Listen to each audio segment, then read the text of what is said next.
Good morning or afternoon, depending on where you are joining us from today. My name is Stephen Penrod, and I would like to welcome you to today's webinar. I am a partner in the Employee Benefits Practice Group of Thompson Hine, based in the Cleveland office. I am joined today by David Whaley, an Employee Benefits Partner from our Cincinnati office. Today, David and I will discuss recent developments related to retirement plan legislation and an update on some recent guidance that has come out since our last webinar. Today's webinar is the fourth and final in our retirement webinar series. To proactively address a question we frequently receive, today's webinar is being recorded and will be sent to all registrants within approximately 2 business days. During today's presentation, please feel free to use the question panel at the upper right-hand corner of your screen. We will answer questions at the end of the webinar as time permits. And now we will begin today's program.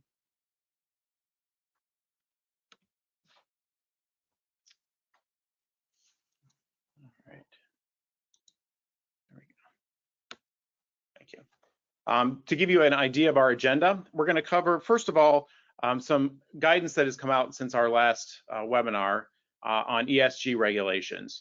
So some recent stuff that just came out, final regulations that came out November 22nd of this year. And then we'll get into the meat of our discussion on legislation. Unfortunately, when we first set up this webinar, our hope was that we would be talking about the recently passed Secure Act 2.0 legislation. Unfortunately, that's stuck in Congress right now. So we're going to talk a little bit about some of the provisions that are in Secure Act 2.0 and the prospects for getting those passed either during the lame duck session in Congress or in the beginning of the next session of Congress. And then we'll talk about some other retirement plan legislation that's coming down the pike. So to start off, we'll talk about ESG regulations. So as I mentioned, on November 22nd, the Department of Labor released our much anticipated final regulations on the prudence and loyalty in selecting plan investments and exercising shareholder rights. And this is often referred to as the ESG regulations on environmental, social, and governance standards. Now I'm going to turn it over to David to give you a little bit of the history. David? Yeah, Stephen, thanks so much. Yeah. 2 days before Thanksgiving, the Biden administration released its guidance pertaining to ESG regulations. And I think it's important we start with an understanding of what ESG is encompassed with talk a little bit about the history of that and what the future of the guidance is. Then Stephen and I are going to go through what's inside of that guidance. This is not intended at any level to be a full-scale presentation on ESG. We did have an ESG presentation earlier in this webinar set, so we can refer back to what that webinar, but we wanted to bring an update since this guidance was finalized since our prior webinars and to be able to talk about sort of the where we are going. ESG is environmental, social, and governance standards. And so what it is this question of whether or not specifically in retirement plans, plan administrators can consider environmental, social, and governance standards when selecting the investment retirement options. Is it merely the job to be able to figure out what is the best return? Or are we allowed to figure out or be able to utilize the purpose of a fund with respect to its investment options and moving forward? Now, that takes a bigger space, right? And it takes a much bigger space as we go through the past 6 to 8 years. And I think it's really important to think about the history of this guidance as we talk about what this guidance is, because it really does get into what the prospects in future look like and actually what our employers are doing in response to this guidance. So first, this is the third set of iteration with respect to regulations in the area. We had the Obama administration, which at the end of the Obama administration issued ESG guidance discussing what their belief was the means of which companies, plan administrators should utilize with respect to these ESG standards in implementing the investment options within retirement plans. Not long after so you have the Obama administration takes about 8 years to get that guidance out. The Trump administration comes in, raises their hand and says, no, we don't want that guidance. We don't like that guidance. We're going to stop use of that guidance. We're going to issue our own guidance. And it takes the Trump administration almost 4 years to get their guidance out pertaining to what they thought and believed ESG regulation should look like. As you might imagine, it was about 180 degrees of what the Obama administration had said with respect to ESG generally. Moving to the opposite end of the spectrum of what the Obama administration had said with respect to the use and ability of leaning into social purposes for investment options within retirement plans. The Trump administration leaves. The Biden administration comes in, raises their hand, and says, no, we don't like the Trump administration's guidance. And then it takes them 2 years to get this, roughly 2 years to get their guidance out. So we are at least increasing the pace at which we are enacting regulations pertaining to this area, about 8 years of an administration, about 4 years to undo, and about 2 years to undo again. So if we do have a change in administration and they do decide to again repeal the ESG guidance, we would expect it to be done in 12 months. But realistically, what we're seeing inside of that history of guidance, I think this is really important, and Stephen, love to hear your thoughts on it, is if I'm an employer and I'm looking at this guidance and looking at the history of this guidance, how much am I going to jump in to utilizing this guidance to make decisions with respect to my plans whenever it's only subject to the next administration to be able to raise their hand and get rid of the reliance that I had with respect to these decisions, and maybe need to make modifications to what my investment platforms look like because of a mere change in administration? Absolutely, David. I think you're right on point. It's certainly a consideration that employers and plan administrators are need to factor into any determination as to whether or not to use these factors. And you're right. It's a pendulum swing that's getting faster, and the responses are getting faster depending on the administration. And in long-term investments, for instance, in a defined benefit pension plan, or even offering investments in a defined contribution plan, you really have to be hesitant to consider ESG factors, or at least use this guidance as support for that in offering those investment options. Yeah, and something, Stephen, you and I have talked about, I think this is important to think about, is we're talking specifically about a retirement plan committee, a plan administrator, making a decision or a determination with respect to investment options pertaining to the environmental, social, or governance standards of that investment option. This is not the question pertaining to whether or not public companies should institute ESG standards inside of their governance, their operations. This is not the question of whether mutual funds that are largely offered within retirement plans are in fact implementing environmental, social, and governance standards within respect to their investment options.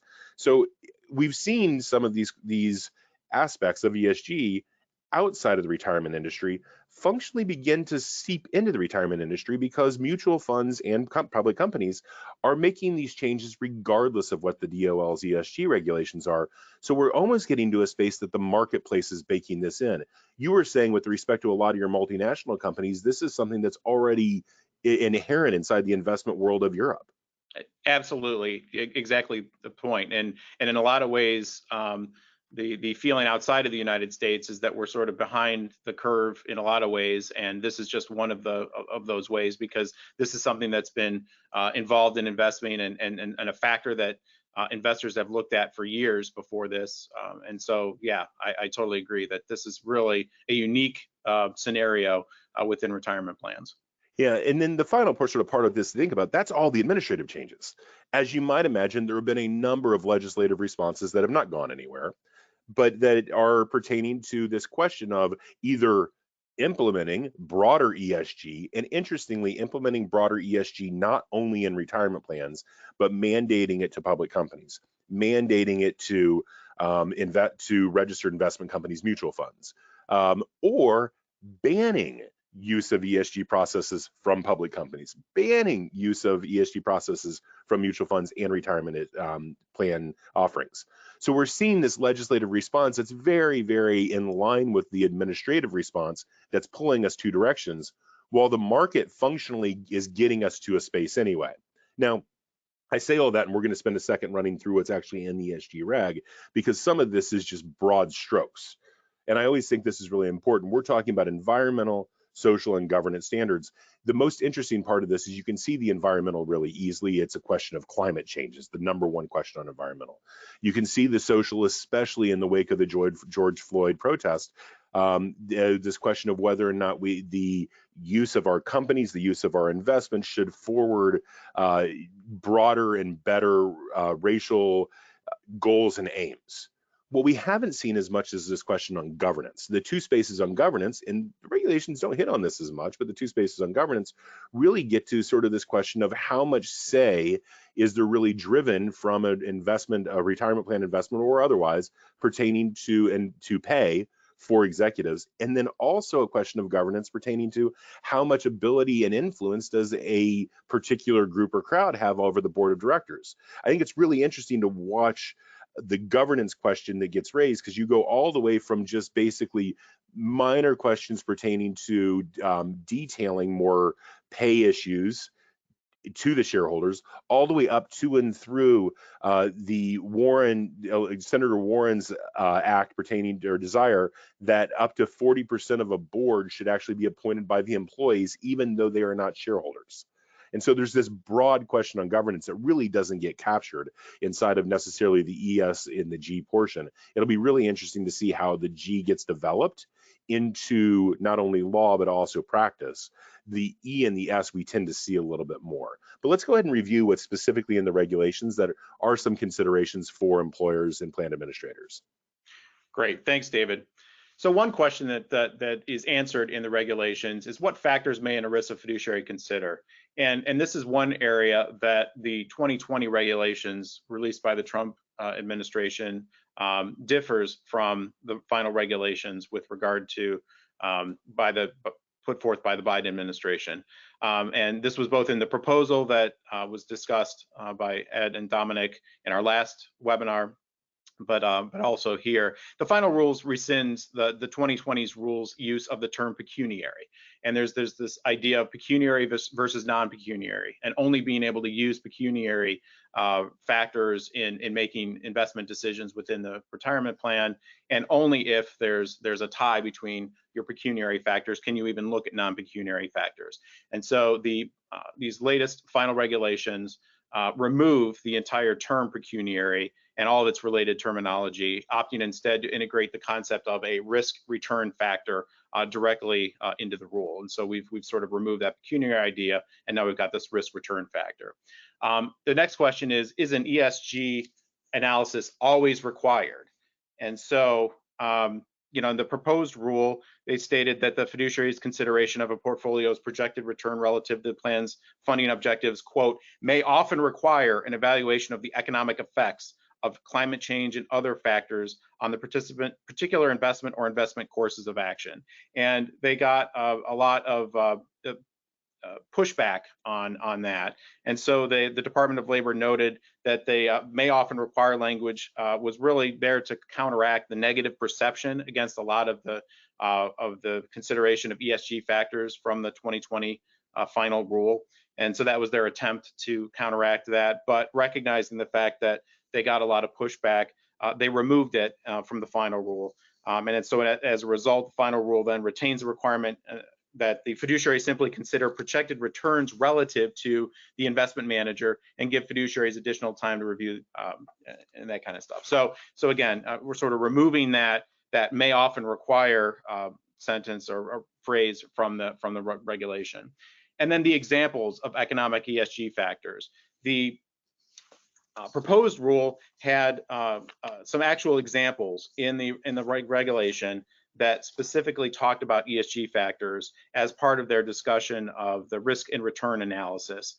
And again, got some pushback from commentators. And so the final rule eliminates the 3 ESG specific examples because, again, there were ESG specific examples, but no other examples in the proposed regulation. So those are removed from the final regulations and instead incorporates a risk and returns factors may include the economic effects of climate change and other environmental, social, and governance factors on the particular investment or investment course of action.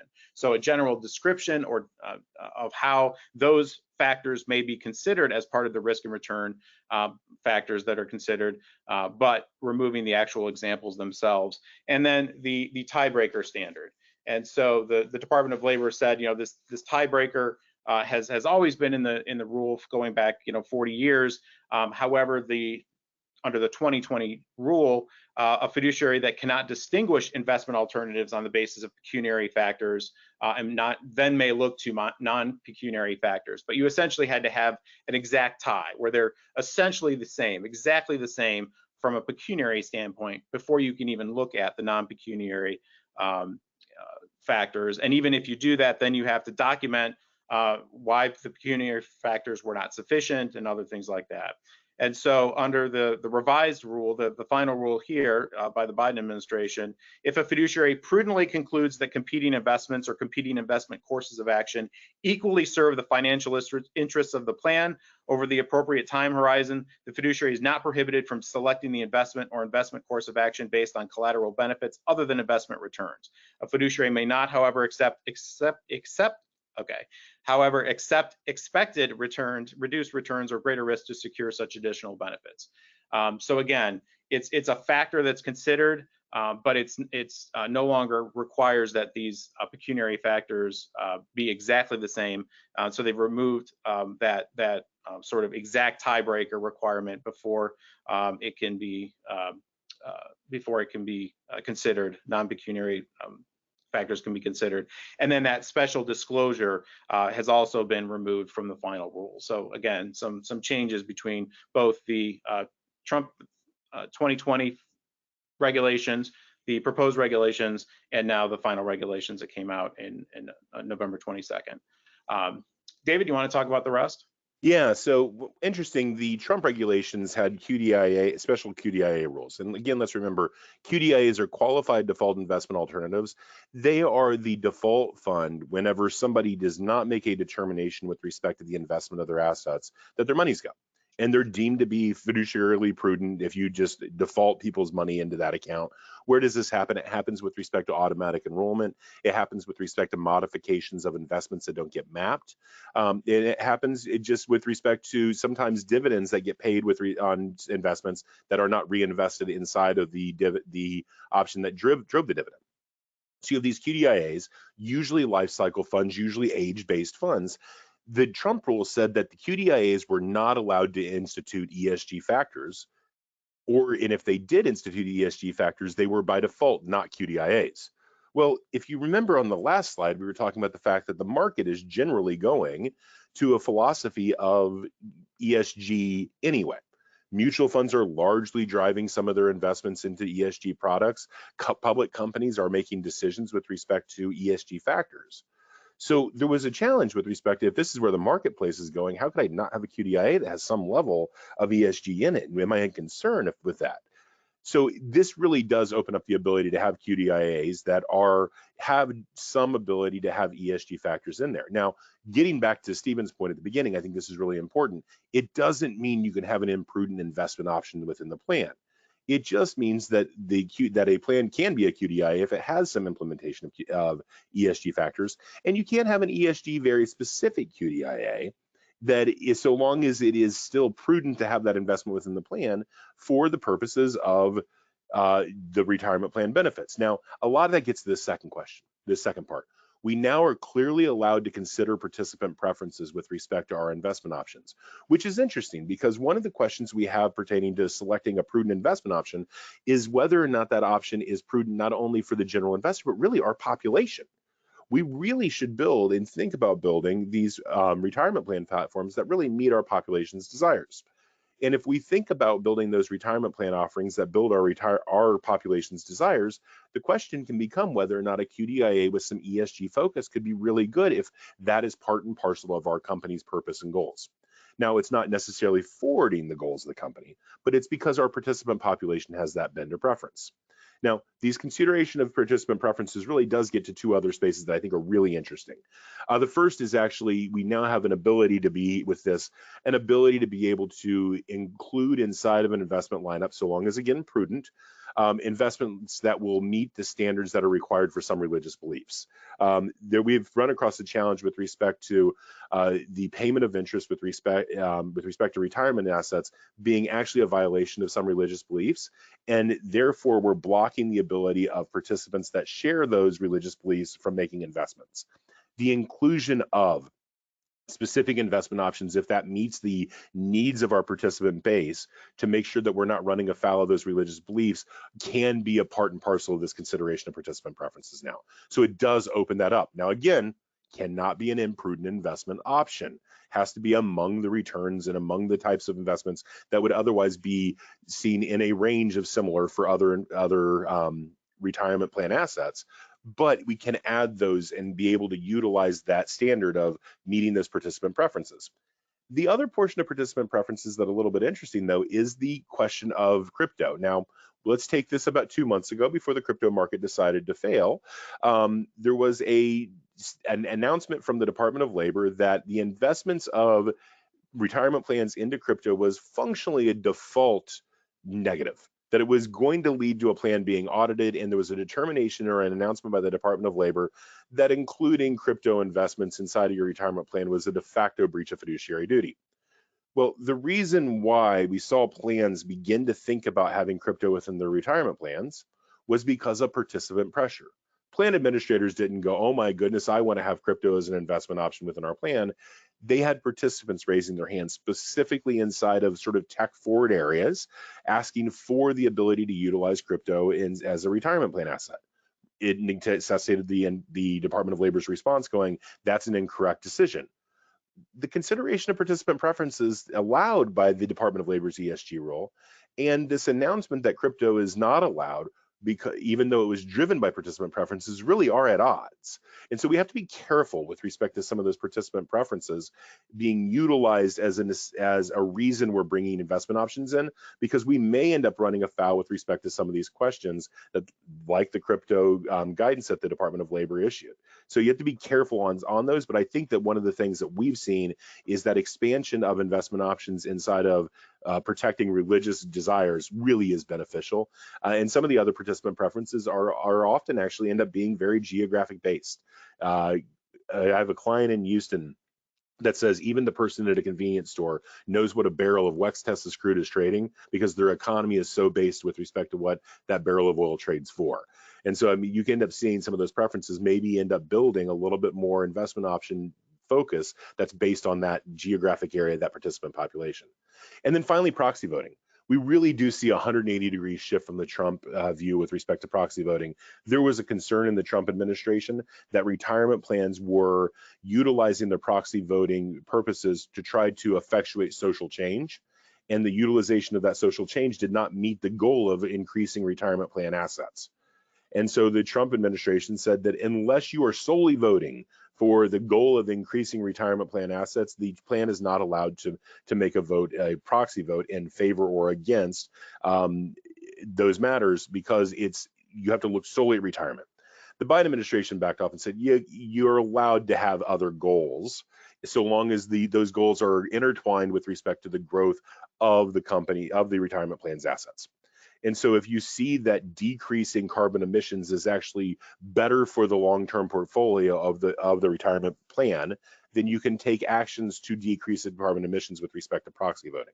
If you plans see that having addressing systemic social issues such as racism is beneficial to the retirement plan, you can vote in that manner.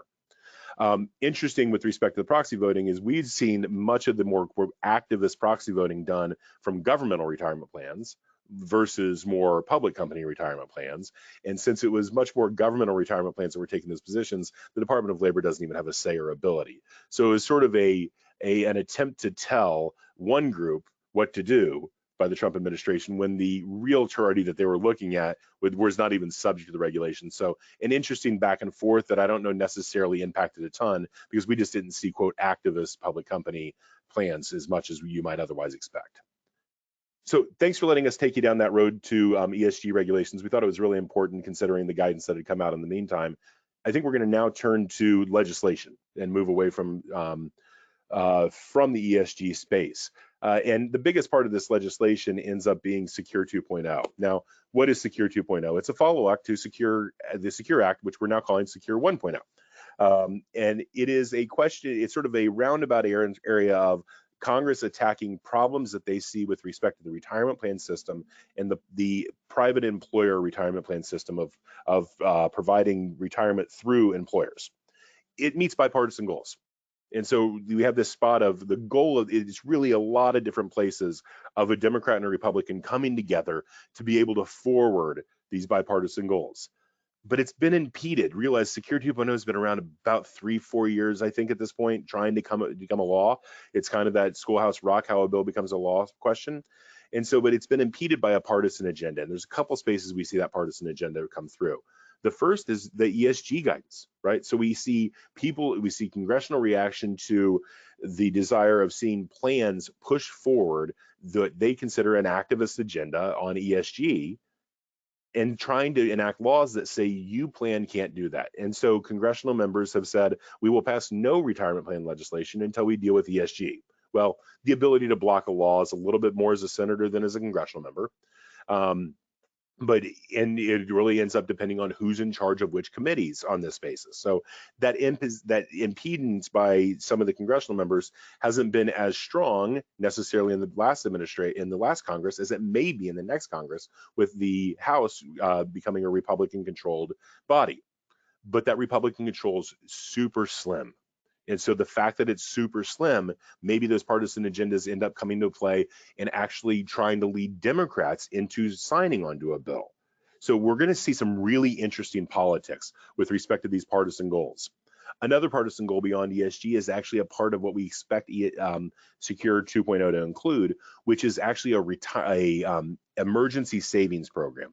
Senator Patty Murray has had a part of her goal for a very long time to have an emergency savings program piggyback through the retirement plan system, so that there's an account up to about $5,000 is what it looks like, that is piggybacked into a retirement plan to allow people to get access to whenever a loss happens, whenever a furnace goes out, when a car breaks down, those factors and things that happen in life, because a great percentage of the people in America don't have sufficient savings to deal with such emergencies. She sees this bill, she sees retirement plans as a tool. Now, there are Republicans that disagree. And Senator Murray, as the chair of a committee, could actually drive through a lot of the ability to say, I won't pass your law unless you pass mine. And so we've seen that factor in. We've also seen Congressman Richie Neal has a very strong benefit or goal with respect to automatic savings, which is a part of this bill. And so Congressman Neal, as the chair of the House Ways and Means Committee, was very strong in pushing forward Secure 2.0 to get that goal accomplished. If Chairman Neal is not the chair of that committee anymore, as he won't be in a Republican House, what happens with respect to that goal? Does this bipartisan goals disappear? Does the bipartisan agenda disappear? All of that really gets to this last bullet point, the likelihood of success. And the challenge with respect to the likelihood of success is that retirement plan legislation very, very rarely stands on its own. And so we talk about Secure Act 1. We talked about different pieces of legislation we've had over time. I always like to point out that everybody's favorite health plan provision, COBRA, the extension of health care whenever you leave and have a detethering from employment for up to 18 months, actually stands for the Comprehensive Omnibus Budget Reconciliation Act of 1986. It wasn't a Health and Welfare Act. It was a part of a budget bill that actually enacted COBRA. These retirement bills almost universally get tagged into spending or budget bills. And so as they get tagged into spending or budget bills, they can't carry the day on their own. And since they can't carry the day on their own, there's not a question of whether or not Congress is going to have an up or down vote on Secure 2.0. If they did, it would probably pass. It's a question of whether or not a bill gets moved that this Secure 2.0 can get attached to pass. What is that bill right now? That bill's the budget. And so for Secure 2.0 to get past this Congress, the budget has to pass by January 3rd. It's looking increasingly unlikely that the budget is going to be passed by January 3rd. And if the budget's not passed by January 3rd, what will happen is a continuing resolution will be put into place to extend the old budget for a period of 30, 45, 60 days while Congress continues to work on the new budget. Now, mind you, the budget expired on September 30th, so we've been operating underneath a continuing resolution, or what they call a CR, for a quarter at this point. So it's not unusual to have CRs running the budget, but it's going to take the full budget bill moving for Secure 2.0 to be a part of law. Well, what happens when we move from January 3rd to January 4th is Congressman Neal is not going to be the chairman of the House Ways and Means Committee. Instead, a Republican will be the chairman of the House Ways and Means Committee. And can the Speaker of the House move the budget bill without Democrat help with such a thin majority? if he can move that budget bill with such a thin majority, maybe a goal like Chairman Neal has with respect to parts of Secure 2.0 can't get passed, because that bill is, the speaker will not have the need to reach out to Chairman Neal to try to get his vote for the budget bill.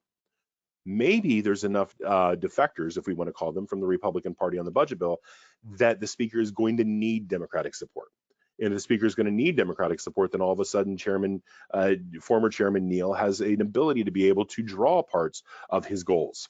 And then the question becomes, is Secure 2.0 a goal sufficient enough to be able to deliver his vote with respect to the budget bill? Let's go to the Senate side. In the Senate side, we had a 50-50 split Senate in the past Congress. That 50-50 split Senate is going to be 51-49 likely. And that 51-49 means Democrats actually have control of the committees, where before there was a power sharing agreement. As a part of having control of those committees, you have Senator Patty Murray, who has this desire for a strong sidecar emergency savings plan. Her ability and power to drive that, which has been a little controversial, it becomes much stronger whenever you attach it to this budget bill that has to get through the Senate to pass. And so you can see how going from January 3rd to January 4th really can impact what the ability of some of these things to get into law, and in fact, whether or not they do get into law. And so, Stephen, if we go forward, we can talk through some of the things that we've seen in Secure 2.0, not necessarily knowing exactly what will end up in Secure 2.0. Great, thanks, David.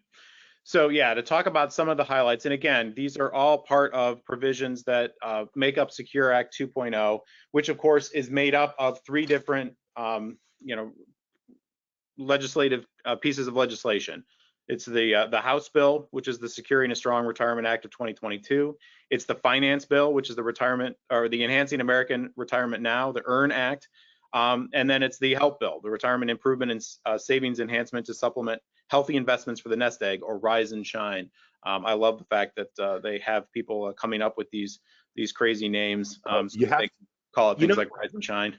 They're so much better than Secure, right? Shouldn't we have a better name than just Secure 2.0? This is not the second version of a movie. We should have a better name. Absolutely, and Rise and Shine. I think it just shows that we're coming onto a better day.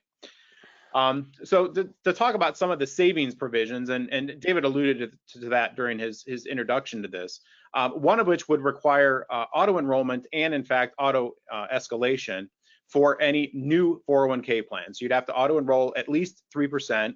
There's a maximum of 10% for that, and then you would have to auto enroll individuals, going forward. And there's a lot of questions here. I mean, David and I have talked about this, the fact that, what exactly is a new plan, versus, for requiring this. Is a new company that comes into play? And there's provisions in the guidance in the legislation as currently written that would exclude brand new companies from this requirement. Small companies may be excluded from this requirement. What about if you do a spinoff? Is that a new plan, or is that just continuation of an old plan? So there's a lot of details to be worked out here, but again, this is one way in which Congress is looking to improve savings and hoping to catch more people in the savings net so that they can start contributing towards their retirement. Yeah, and Stephen, on that, we've actually seen one of the other questions that keeps on popping up is whether or not they'll want to re-enroll. So if somebody opts out of an auto enrollment at year 1, 2, 3, 4, do you re-enroll them at 3%? Do you have a participant have to continuously say no to be able to get out of this automatic enrollment? And so really it's Congress attempting to build a tool, and this is really Chairman Neal's desire, is to really think that be able to make people that don't want to have savings, they have to really not want to have savings. And so the thought of a re-enrollment is that a lot of the people will, if I'm contributing at 3% and I turn it off in July, because maybe my refrigerator broke and I need a little bit more money right now to pay off for a new fridge, then I don't think about it again, even though I've paid off the fridge by September, October, November. If we have this re-enroll, maybe every year, it really lets people then start to get back into the savings whenever they've turned it off, as opposed to turning it off like a light switch for functionally ever until they go to a new plan. Exactly. It's using inertia to the benefit of savings and to the benefit of the participants by requiring that, by the default being they are enrolled and escalating, auto escalating each year unless they do something otherwise. And then you're right, continually putting them back into the plan so that if they do go along with inertia, they will contribute to the plan and increase their contributions each and every year. Another aspect of the Secure Act 2.0 is the increasing the catch-up contribution limit to $10,000. Although this is interesting, it's only for those aged 62, 63, and 64. Although that's in the House bill. For the Finance bill, it would be 60, 61, 62, and 63. It would not continue beyond that. So anyone older than 65 or older than 64 in the Finance bill, it would go back down to the regular catch-up limitation. And it would allow participants those ages to contribute up to $10,000. And David and I were having an interesting conversation about this because this is put in place. The catch-up contributions initially were put in place to encourage people as they approach retirement. Maybe they've been a little late to the game and they haven't been able to contribute, or they haven't contributed their entire careers. Try to give them an opportunity to essentially catch up, hence the name, on their contributions and put more money into the plan. Although in a lot of ways this ends up being a benefit for the highest paid individuals, because it allows people at those ages to contribute a much higher amount, because of course this $10,000 is above and beyond any regular contributions they're making to the plan. And so when you have a rank and file employee or an hourly employee, they're typically not maxing out their 401k contributions, and so they're rarely taking advantage of the catch-up contributions. Yeah, Yeah, go ahead. Stephen, it's interesting. So because I think in an inflationary environment, realize all of our numbers are indexed to inflation, and we're starting to see this. So for 2023, the 401k deferral before catch-up is $22,500, right? So if you then increases that catch-up for somebody in this age range by $10,000, you're talking $32,500 in the ability of somebody to save. That's higher than the minimum wage on an annual basis. Right? I mean, so you're talking about the ability to put away in a retirement plan for a person in this age range more than what a minimum wage employee makes. Then you add to that the 415 limit, so the full bucket limit, right? How much money can go into a defined contribution plan? In 2023, that's $66,000.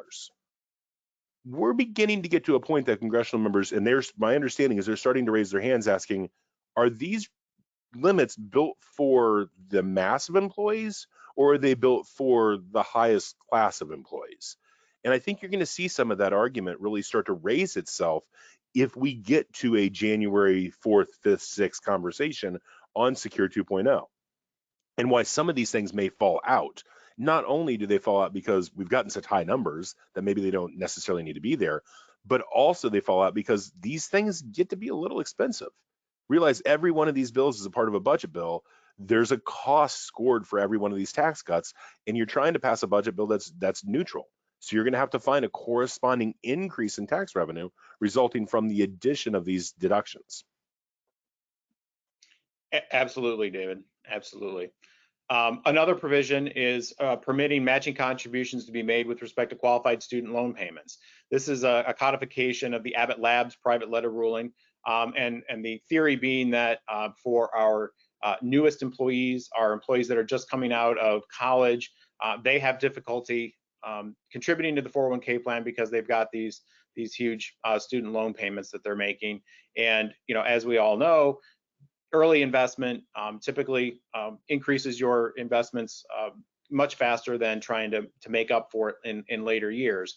And so one way in which we can encourage at least thinking about your retirement early on and thinking about your 401k plan is to allow matching contributions on the payments you're already making to your qualified student loan payments. So you're making a student loan payment rather than a contribution to your 401k plan, but you're still getting a matching contribution as if that student loan payment was a contribution to your 401k plan. But this is just really a first step. There's a lot of devil in the details, and I've talked to a number of clients about sort of the, how does this work and what does this look like? What is a qualified student loan? Are you going to limit it just to, federally backed loans? Are you going to or are you going to expand it bigger than that? How do you make sure people aren't taking advantage of it? The other becomes sort of an administrative logistical question as to what are you going to do about somebody that either pays off their loans partway through the year, or and then wants to contribute to the plan, or maybe you have somebody that wants to contribute some to the plan but also wants to pay off their loans. How do you allow matching contributions both on elective deferrals to the plan, at the same time you're allowing matching contributions to student loan payments, where you don't want to allow an individual to double dip and get matching contributions on both? So how does that logistically work? Do you wait until the end of the year to see what they've contributed to the plan and then sort of subtract that from the maximum amount of matching contributions, but then you're sort of delaying that payment of the qualified student loan matching contributions, and it becomes pretty messy. But this at least is the first step on the road to that. And I've had some clients that are interested in taking advantage of this. Yeah, and interesting. I think that whenever we first we saw this, this actually came out of the Portman-Cardin bill, and we saw this idea after the Abbott Labs private letter ruling show up in legislation, and it was seen as a great benefit to be able to get employees to come to your company, new college graduates to come to your company. Well, this summer, we saw President Biden issue an executive order that wiped away up to $20,000 for some individuals and $10,000 for others student loan debt. And we saw a great backlash inside of a lot of spaces, especially sitting in the middle of Ohio, in the middle of middle America. A lot of people ask the question, why are you wiping away? Why are you treating student loan debt different than healthcare debt? Why are you treating it different than credit card debt that was necessary with respect to a life change event? And so the question ends up becoming is that this becomes at some level a political challenge to only specialize and protect student loans whenever there's all kinds of other debt that's out there that's necessary to be able to potentially protect other crowds of individuals who don't have student loan debt. And so it'll be interesting to see whether or not some of the things that came up this summer actually then get attached to what is this provision of a bill. And it really interesting whenever this was originally a part of a bipartisan bill, the Portman-Cardin bill. And so it was a strong desire of Senator Portman from here in Ohio. So that, I think, from a political perspective, will be really interesting to watch out. Absolutely, absolutely.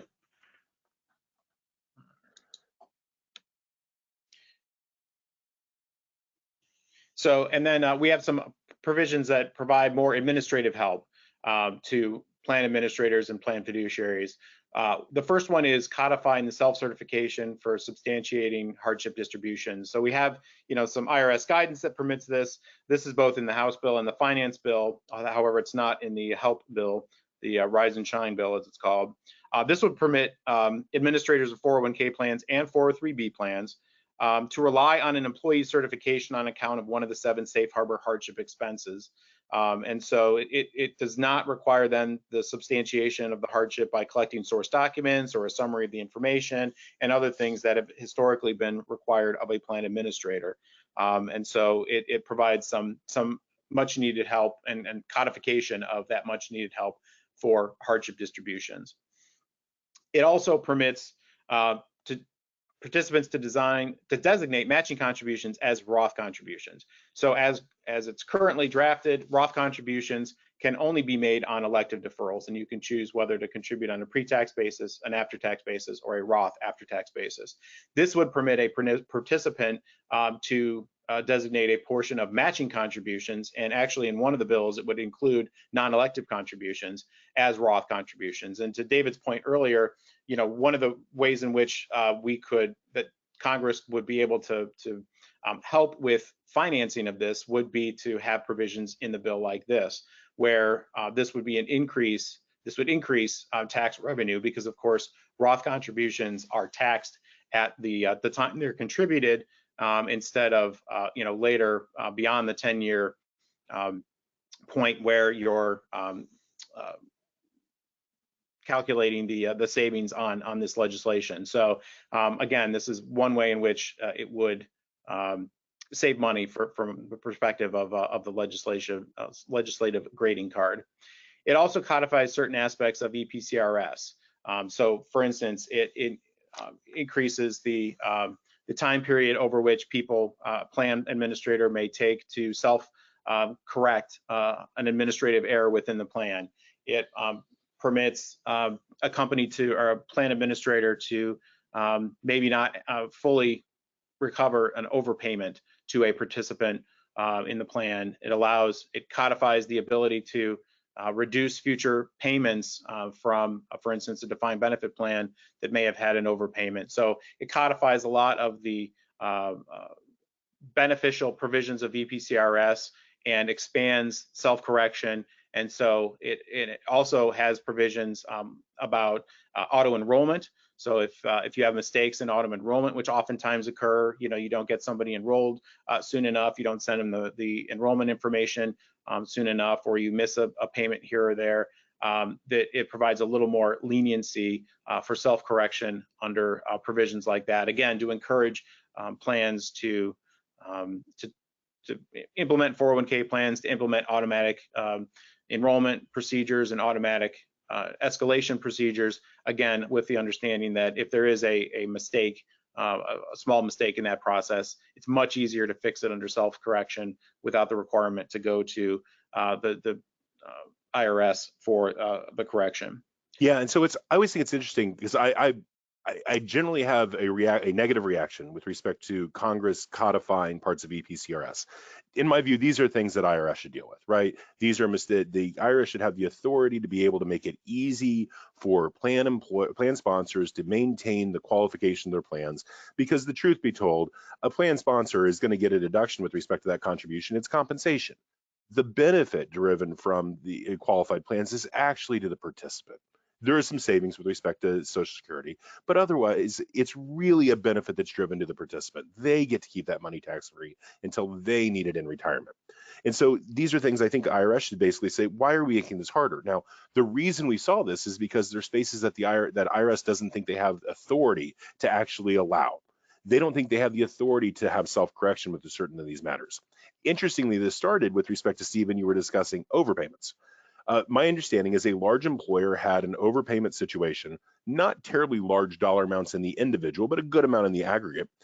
And the large employer received guidance, and would think the correct guidance, that to have a full correction under EPCRS, they literally had to take actions to seek the overpayment back from everybody that was received the overpayment. And apparently you were talking thousands of individuals who this company had to go out and seek this money back from. And then the question became, how vociferously do you have to seek the money back for them? Is it merely a letter and then basically you ignore? But then if some people send the money back, they're worse off than other people. So why should we have to send a letter where the people who are good are harmed and people who aren't? So maybe we have to go chase literally every dime and dollar and spend a good amount of money chasing every dime and dollar. As you might imagine, when a large employer is going to send out thousands of letters to employees about asking for money back, it ends up at a congressional member's desk. And the question from Congress was, why are you doing this? And the answer was, I have to because of EPCRS. And Congress then asked IRS, well, why do you have to do that? And IRS's response was, we think statutorily we don't have the ability to waive that. And so all of a sudden we're getting to a space that we're having congressional actions inside of EPCRS. Now, I'm very hopeful that any of these actions inside of EPCRS are not such that we now have to turn to statutes every time we need a correction procedure, but instead I really hope that it gives IRS the ability to open its playbook to let us help employers with respect to the inevitable mistakes that are going to occur in administration, right? But it's really interesting to see Congress digging into a space that has largely been a revenue procedure and largely been driven by the IRS since the time I'd seen it invented in my practice. Absolutely, absolutely. And now we get into missing participant assistance, and we've talked about this on a previous webinar. Going into the Department of Labor's push and audit procedures on missing participants, and this comes into play in a number of different ways. One of which is the mandate to the Department of Labor to establish an online searchable database called the Retirement Savings Lost and Found. It would be a searchable online database, so you would be able to put your name in there and be able to find where you may have a small benefit cash out from a prior employer's plan. Makes it much easier for individuals to go to one place and be able to find information about lost monies or accounts that have been forgotten. It's also a great place for employers to put money when they are terminating a plan or they're trying to distribute money to participants. And so, one of the age-old back and forth between the Department of Labor is, even if we have the best, processes and policies and procedures in place for finding missing participants and uncashed checks and things like that, you're always going to have somebody who's going to slip through the cracks. And so, if I'm an employer and I'm looking to terminate my plan, and I want to distribute the assets to individuals, and I just can't find them. I've done everything in my power to find them, and I just can't find them. This would at least provide somewhere where employers could send that money that hopefully would be findable with this online database, searchable, and then people can find that money and get it into the hands. And that way, it helps plan sponsors who are trying to get the money off of their books, but it also helps participants, which is the DOL's main concern here, and gets the money into the hands of the participants or beneficiaries that who are supposed to receive it. Yeah, and it's really interesting because I don't think we can read the missing participant guidance, the mandates to find to create the retirement lost and found, and also this final one, the increase in cash out limits from $5,000 to $7,000, without looking as well at the automatic enrollment provisions that were on the prior slide, right? The automatic enrollment mandates are going to say we're going to have more likely small accounts for people who we maybe have lost. And so if we're going to have more likely small accounts for people who we maybe have lost, goodness, government, help us find a way to get rid of these accounts, because otherwise we're carrying these accounts around for a long period of time, and we're increasing our risk, we're increasing our cost, and we're increasing our pain inside of sponsoring a retirement plan. And so it really does go hand in hand with that other part of that, to me, of the automatic enrollment provisions that are going to be necessary. And also on the next slide, we're going to talk about the increase of requirements to have plans for temp employees. And so I think that that's really important, an important factor to see some guidance. I will say a countervailing aspect of this is yesterday, the Employee Benefit Security Administration of the Department of Labor issued a press release that said that basically they found $500 million less in missing participant accounts than they did the year prior.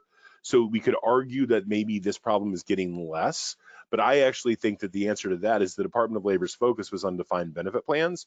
Much of the missing participants, we believe, is going to be aimed much more at that small retirement defined contribution plan world that's going to get created by the expansion of automatic enrollment.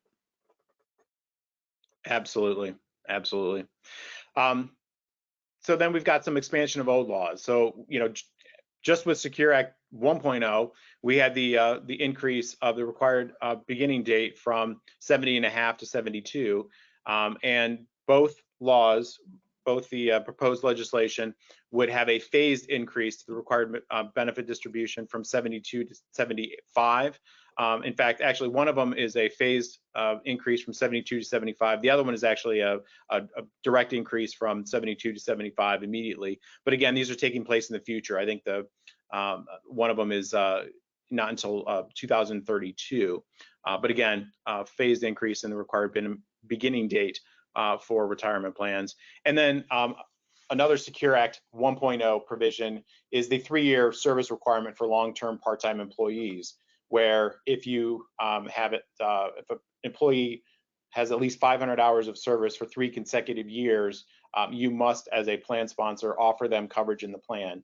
You have to offer them the ability to contribute to the plan. They don't necessarily have to be eligible for employer contributions, but you have to, at a minimum, provide them with the opportunity to contribute to the plan. Secure Act 2.0 would reduce that 3-year service requirement down to 2 years. So obviously, you're going to capture much more people, many more people with that provision of 2 consecutive years as opposed to 3 consecutive years. So again, something to be aware of as we're counting hours for the 3-year service requirement from Secure Act 1.0. And then next, David, you want to talk about some of the pet projects in Secure 2.0? And so we end up seeing a couple of pet projects, right? So the first one is the EARN Act, and the part of the EARN Act is that part of Senator Murray's bill that I was talking about, the emergency savings, right? So there's really this desire to build an emergency savings, sort of a sidecar along retirement plans to help people take $1,000, $2,000, $5,000 whenever there's a problem inside of their world. Let them be able to get the money out penalty-free, even potentially tax-free. to be able to drive for that emergency event. That's going to add administrative complexity to plans, because it becomes a question: is it required? Is it permissive? If it's permissive, how do we end up building it? And if it's required, how do we end up complying? The second thing we see on a pet project is this continuous question of e-delivery. Employers wanting to be able to email all the documents and not have to have any paper. And one of the largest lobbying organizations for individuals over age 50, I would guess you can put who that is together, fighting against the requirement for electronic only. And so we end up with basically a compromise inside of e-delivery, is that we're going to end up still having some paper, but hopefully less paper than what we had before. But we're never going to get away with the lobbying matters that exist today. We're never going to get away from some paper going to employees, going to participants in plans with respect to retirement and health plan benefits. And then finally, a cash balance plan projection. There's a problem with respect to, or a question pertaining to the cash balance plans on what future benefits look like for the calculation of limitations. This is an ability to really sort of expand the goal of cash balance plans. It's a little bit of a pet project in the sense that the cash balance plans we see that are having concerns with it are twofold. They're frozen defined benefit plans of large employers, and they are professional group, law firms, accounting firms, doc practices with respect to their cash balance plans and how they handle the testing. So there's a little bit of a nuance there of who's asking for that guidance and why they're asking for that guidance. But we see some pet projects that are showing up inside of these bills. So wanted to close out the day with other things, right? And we've talked about this some out there, but we see some other bills that are out there. Basically, the final three of these bills are reactions to the Department of Labor's activity in the ESG and crypto space. What they're really saying is, you, Department of Labor, have no space in telling us how we should set up retirement plan benefits from a social perspective. And so we see these bills getting enacted to say the countervailing force to those ESG regs. And so I think it's important that we think about the reality that there are still continuation of bills that are going to be out there that are driving at social purposes that are above and beyond what we'd otherwise see enacted.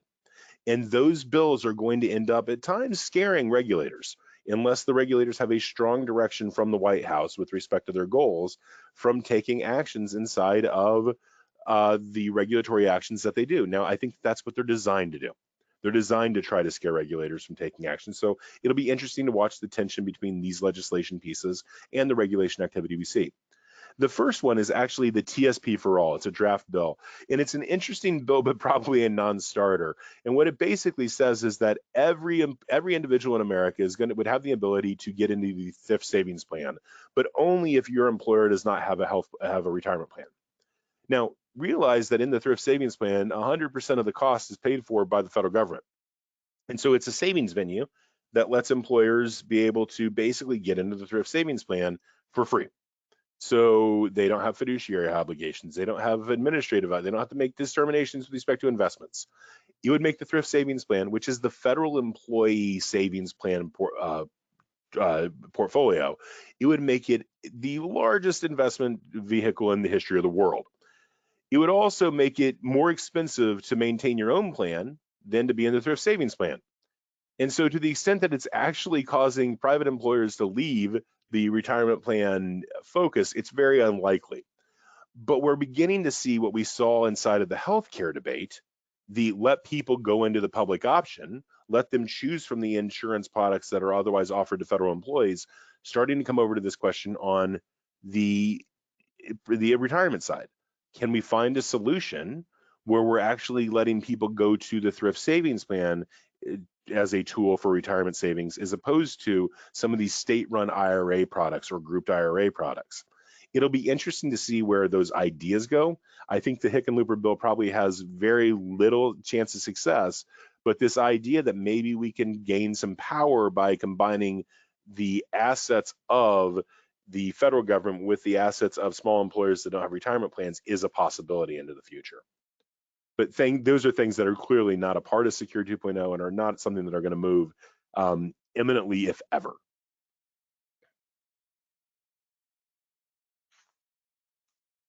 Great. Yeah. Go ahead, David. Well, I was going to say, I think we may have actually reached the end of our slides. We have, and we've got about a minute and a half left. We've got a couple of questions here, one of which we'll try to cover here in our last couple of minutes, has to do with what your clients are, how your clients are reacting to this. Do you have any clients that are either in full support of some of these provisions or taking some actions related to those provisions in preparation for this, or is everybody sort of taking a wait and see approach? David?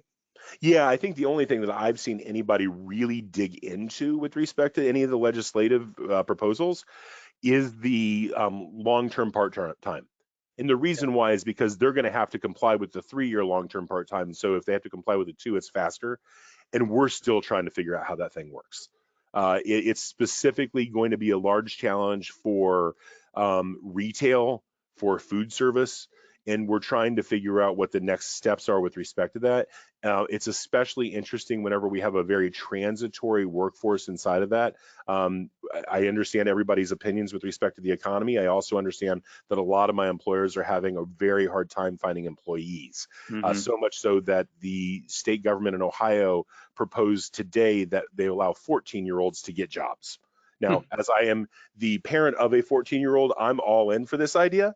But the questions pertaining to whenever we're expanding the workforce sufficient that 14-year-olds can get jobs, you have a very transitory workforce, especially in that retail and dining space, that lower end wage space that's only going to cause more trouble for long-term part-times.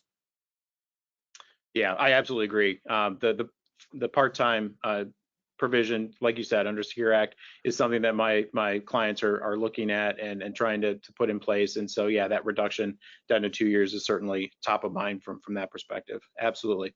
All right, well, we've come to the end of our time. Thank you all for attending our presentation. As mentioned earlier, we will send today's recorded webinar and slides to all registrants in approximately 2 business days. The mailing will include recordings from all 4 presentations from the series. If you have questions you were unable to get to, please reach out to your Thompson Hine attorney. If you aren't currently a client, please contact me or David directly, and we will discuss available options to address your needs. Thank you so very much for joining us, and enjoy the rest of your day.